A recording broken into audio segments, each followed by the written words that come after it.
Hello guys, it's been about a week and oh my god, let me tell you, it is so freaking hot here.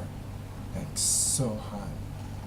Anyhow, I'm bright-eyed and I'm ready for us to move on to chapter 11. Sorry, is it chapter 11? Yes, it is chapter 11. So, we will see right here where Ruff decides that he's gonna experience all of Myth's dreams. So, let's get to it. The dream of the Roman first appeared. Roth impatiently waited through the usual scene, seeking to seek more. Did he truly want to? Could he ever turn back from this? Too late. It was done. He knew that he'd unlocked the floodgates and that these dreams were going to play out, each spinning their gruesome, perverted endings. Mist slowly lifted her skirt up, yet then Roth felt something new. Chills crawling up her spine as she peered down at the Roman with his wet lips and furious stroking. She was ashamed at her disgust and closed her mind off it. She was the bait. She'd be whatever it took to free her sisters. I'll possess Miss the Coveted. No one possesses me, but in their fantasies, I'll kill you as easily as kiss you.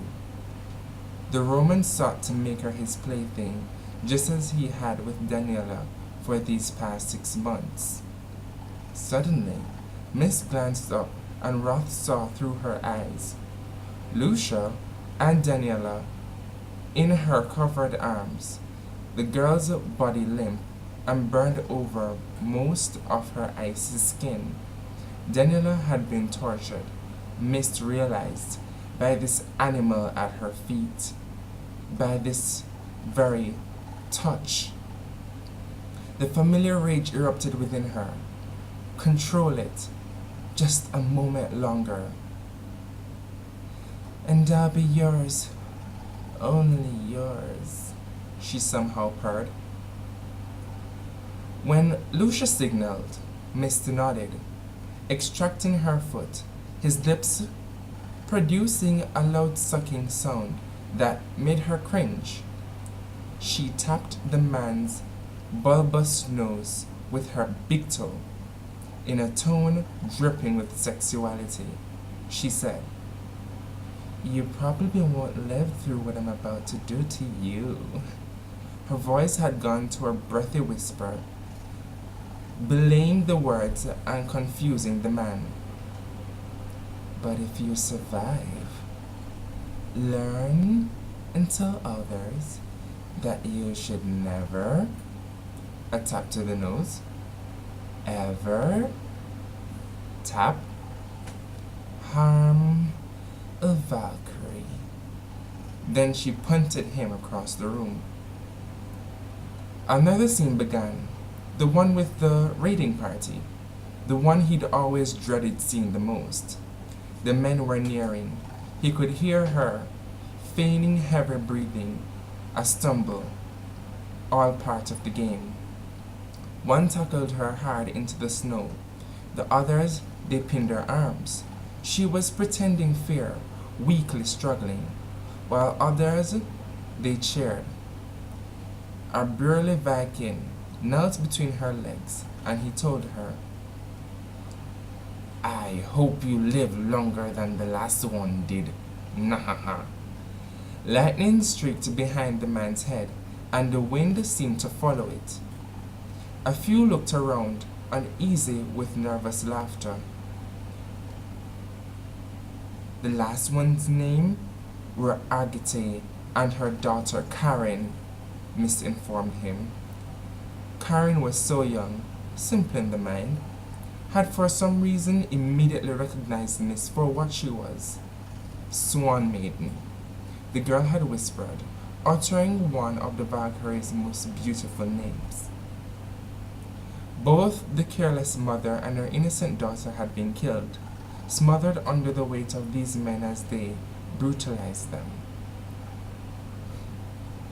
I will live longer than them, and you?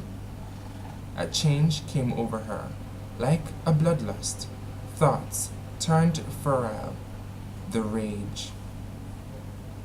The frown on the attacker's face was the last expression he'd ever make. She rose up, easily shaking off the powerful man. She had loved Karen for her very innocence and joy, and these beasts had stolen these things from mists, from the world, which was poorer from the loss. As lightning painted the sky, she manlessly slashed her way through them. When all but one were felled, she told the one she allowed to live, "Anytime you think to hunt down a woman or to force her, wonder if she's not like me. I've spared you your life, but my sisters, they would unmanned you with a flick of their claws, their wrath unmanageable." She wiped her arm over her face, but found it was wet with blood. She crouched over the man and could see her reflection in his eyes. There are thousands of us out there, lining these coasts, waiting. Her eyes turned silver. The blood marked the side of her face. She was frozen in terror. Sorry, he was frozen in terror. And guess what? I'm the gentle one. She turned from him, dusting off her hands, and said to herself, "This is how rumors get started." But her swagger disappeared at the sight of the rough gravestones atop the hill by the sea. Karen's beside her mother's. "You stupid human," she hissed at the mothers. "I cursed you to your hell. Why did you disobey me? I told you to take Karen inland in the spring when they came down. Stay far from the coasts," she said, her voice breaking on a sob, and she flew to the girl's tombstone. She curled up against it, her face resting against the crude inscription. Then she hit it, her blood trickling along the new jagged fracture. She stayed like that, unmoving for days, as villagers held a vigil at the base of the hill, offering up tributes fit for a goddess, for her protection and benevolence. Wrath shuddered at the physical pain Miss didn't seem to feel. Her hand frozen in blood at the stone, her muscles knotted, and skin raw from cold. On the third day, her sister Nyx found her and lifted her from the snow as easily as a pillow. Tears were ice on her face. "Shh, shh, shh, shh, Mist," Nyx murmured. "We've already heard the tales of your revenge. They'll never harm another maid. In fact, I doubt the League of Men will ever trouble this coast again." "But the girl," Miss whispered, awash in confusion, tears streaming anew, "is simply gone." The last word was a sob. "Yes, darling," Nyx said, "never to return." Mist was weeping. But it hurts when they die." Nyx pressed her lips to Mist's forehead, murmuring, "And they always do, dear. They always do." Roth's chest ached with Miss sorrow, as no physical wound ever had hurt him.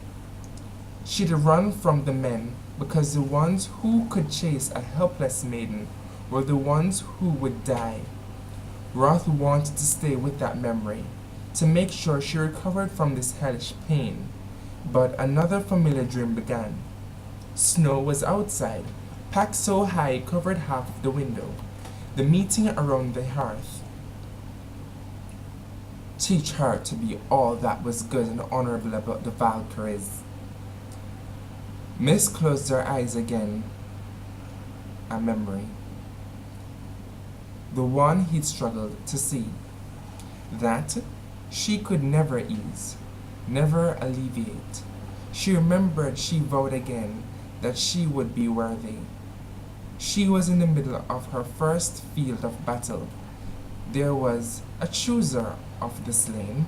She'd seen yet young, barely 15, because she'd been born of braved Pict, who had plunged a dagger into her own heart. Mist was supposed to be like that, but she wasn't. Not yet. She was sick with terror. 100,000 men cut to pieces, blood like a river up to her ankles. They were all brave. Peering around her, dizzily turning in circles as electricity rolled from her in waves. Sounding lost, she whispered, "How am I to choose? A beggar handing out coins." She began trembling uncontrollably with fear. He wanted to be there to protect her, to comfort her. Yet another memory, new to him. Could he have withstood another? Miss ran to him when he returned to Blackmount from some errand, and he'd squeezed her up into his arms and kissed her. She'd thought, "OMG, I just ran into his arms. Whoa, whoa, Roth remembered she'd clambered down from him that night, looking flushed and panicky, joking about the Xbox, saying that she felt like a little Bobby Brown for introducing him to such an addictive game. Bobby Brown, I know, right? Bobby and Whitney. Now, he knew why she'd panicked. Miss, along with all her sisters, had been thought that she would know her true partner when he opened his arms, and she realized she'd forever run to get within them. Roth woke to his own yelling, dashing over, clutching for her. Everything he thought about her was wrong.